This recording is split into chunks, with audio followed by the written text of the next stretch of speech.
Nesse vídeo a gente está continuando o nosso curso de Teontologia 1, que é aquela parte da teologia sistemática onde a gente está estudando quem Deus é. Estamos tentando responder quem Deus é.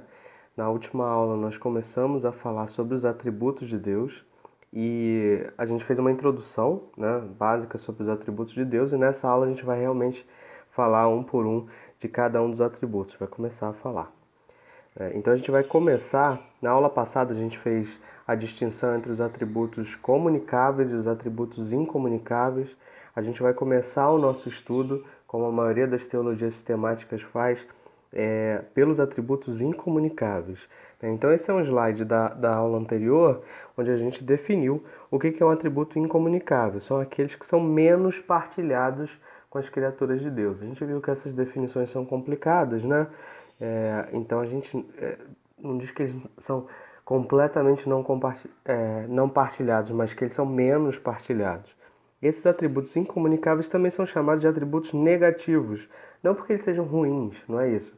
Mas é porque quando a gente fala deles, normalmente a gente está negando que Deus tem alguma imperfeição que as criaturas têm, né? Então nesse sentido eles são negativos. Vai ficar claro quando a gente começar a estudar.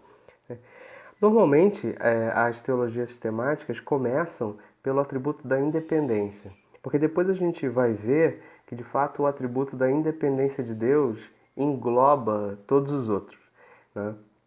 O que quer dizer que Deus é independente? Dizer que Deus é independente significa, eu estou dizendo que Ele existe por si mesmo, que Ele não depende de nada nem de ninguém para existir, né? Então, quer dizer, Deus criou várias criaturas, certo? Ele criou o mundo, ele criou as pessoas, ele criou os animais, ele criou os anjos, todas as coisas. Todas as criaturas dependem de Deus para existir, mas Deus não depende de nenhuma delas, certo? Deus não depende que as pessoas existam para adorá-lo, né? Deus já é plenamente satisfeito em si mesmo. Ele não depende que o mundo exista para poder se relacionar com o mundo. Não, Deus já é plenamente perfeito e satisfeito em si mesmo. Ele criou o mundo porque ele quis, mas ele não depende do mundo ou das pessoas em sentido algum. Ele é completamente independente. Na verdade, essa é a própria definição de Deus. Quem é Deus? Deus é o ser independente, é aquele que não depende. Quem não é Deus? Quem não é Deus é quem depende de Deus para qualquer coisa. Depende de Deus para viver, para respirar, para existir. Então Deus é independente. Esse é um atributo fundamental de Deus, e a gente vai ver depois que vários outros atributos são consequências disso, né? Na verdade, esse é o atributo lá que está no próprio nome de Deus, né? Aquele tetragrama sagrado, o nome de Deus que é revelado no Antigo Testamento. Disse Deus a Moisés: Eu sou o que sou. É isso que você vai dizer aos israelitas: Eu sou, me enviou a vocês. Moisés perguntou: quando o povo perguntar quem me enviou, a quem eu vou responder? Que nome eu vou dar para esse Deus? E Deus diz: Você vai responder que o Eu sou me enviou. Quer dizer, Deus é aquele que é. Todas as criaturas eram alguma coisa, serão outra coisa, mas Deus é aquele que é. Ele é, né?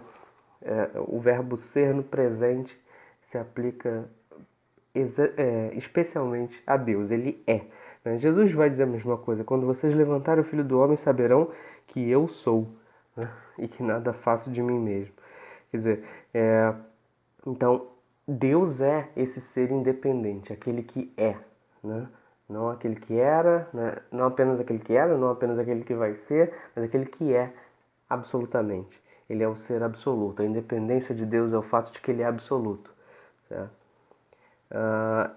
Eu falei que ele é absoluto, mas e existem vários outros nomes para a independência, né? Às vezes, alguns teólogos vão falar da independência como uma autossuficiência, que Deus é suficiente em si mesmo, ele é satisfeito em si mesmo, ele não precisa de nada para existir, para viver. Ou falar de uma autoexistência, ele existe por si mesmo, né? Não que ele criou a si mesmo, mas que ele existe independente de outros seres. Ou um nome que eu acho que talvez seja mais comum é aceidade. Esse é um nome difícil, um nome inusitado, né? Que O que ele está dizendo, o que a seidade significa, é que Deus existe por si mesmo, né? A ser, por si. Deus existe por si mesmo, ele não precisa de nada para existir. Ou seja, é um outro nome para independência. Tudo isso são nomes para independência, existem outros nomes. Mas esse é um atributo fundamental de Deus, por isso que ele tem tantos nomes, né? Aí a citação do professor Bavinck, que ele vai dizer que quando Deus atribui essa aceidade a si mesmo nas Escrituras, ele se torna conhecido como o ser absoluto, como aquele que é em um sentido absoluto, né? Ele existe absolutamente. E como fica evidente pela palavra aceidade, Deus é exclusivamente de si mesmo, não no sentido de ser autocausado, como eu falei, quando a gente fala da autoexistência, não é que ele existe que ele criou a si mesmo, que ele é a causa autocausada de Aristóteles, não. Mas no sentido de que ele existe de eternidade a eternidade, que ele é aquilo que é. E essa frase aqui é importante. Deus é, ele não se torna. Deus é, não se torna. As criaturas se tornam coisas. As criaturas não existiam e passaram a existir. Não, Deus é, ele não se torna. Então, pela própria discussão da independência, esse atributo da independência já puxou outro. Os irmãos já devem ter percebido isso. Puxou o atributo da imutabilidade. Porque Deus é independente, ele é imutável. Ele não se torna. E porque ele não se torna, ele não muda. Então dizer que Deus é imutável é dizer que ele não muda em sentido algum. Já estamos no segundo atributo aqui. O primeiro foi a independência, o segundo é a imutabilidade. Estou dizendo que Deus não muda em sentido algum, em nenhum sentido. Ele não muda de opinião, ele não muda de lugar, ele não muda em nenhum sentido da palavra mudar, certo? Deus não muda, isso é imutabilidade de Deus. Vários textos bíblicos falam sobre isso, a gente praticamente não precisava nem citar, mas eu vou colocar aqui alguns. Ele próprio diz, de fato, eu, o Senhor, não mudo. Por isso vocês, descendentes de Jacó, não foram destruídos, porque eu não mudo, porque eu tenho sempre a mesma opinião, vocês não foram destruídos.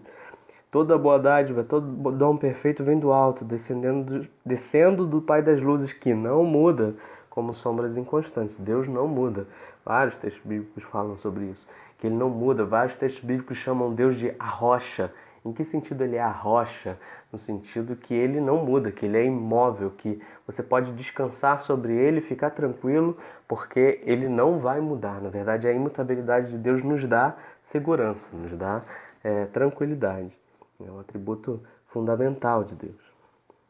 Agora, um cuidado que a gente tem que ter aqui, sempre que a gente fala de imutabilidade, as pessoas confundem isso com uniformidade monótona. Ou seja, Deus é imutável, então Deus tem a mesma opinião sobre todos os assuntos. Não é isso que a gente está dizendo.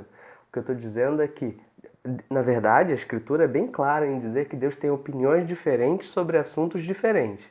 Quando eu falo de imutabilidade, eu estou dizendo que a opinião que Deus tem sobre um assunto é a mesma. Ele sempre vai ter aquela mesma opinião sobre aquele mesmo assunto, né? É claro que a Escritura às vezes fala de Deus usando linguagem antropomórfica. Nós já discutimos isso, que a gente tem que ter muito cuidado quando a gente fala sobre Deus, que toda fala de Deus é uma fala metafórica. Então, e a Escritura fala muito usando metáfora, usando antropomorfismo, né? Agora, ao mesmo tempo, a Escritura nos proíbe de atribuir qualquer mudança a Deus. A gente já viu os textos bíblicos. Existe mudança ao seu redor e fora dele, né? Mas não há mudança na relação que é.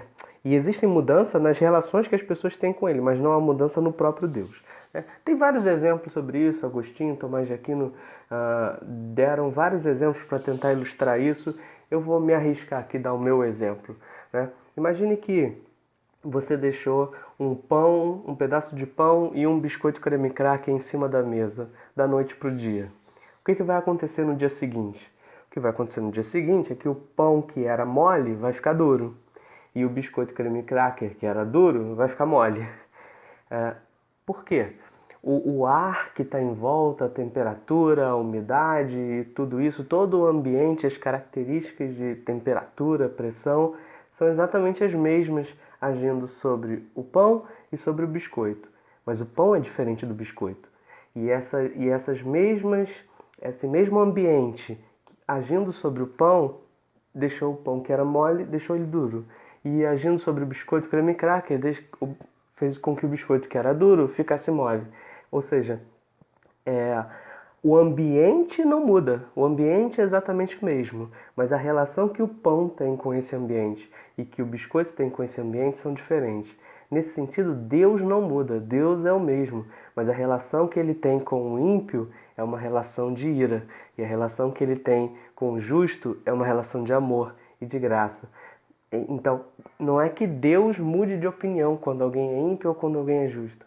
Deus tem sempre a mesma opinião. A opinião de Deus em relação ao ímpio é uma opinião de ira, de justiça. A opinião de Deus em relação ao justo é uma opinião de amor, opinião de graça.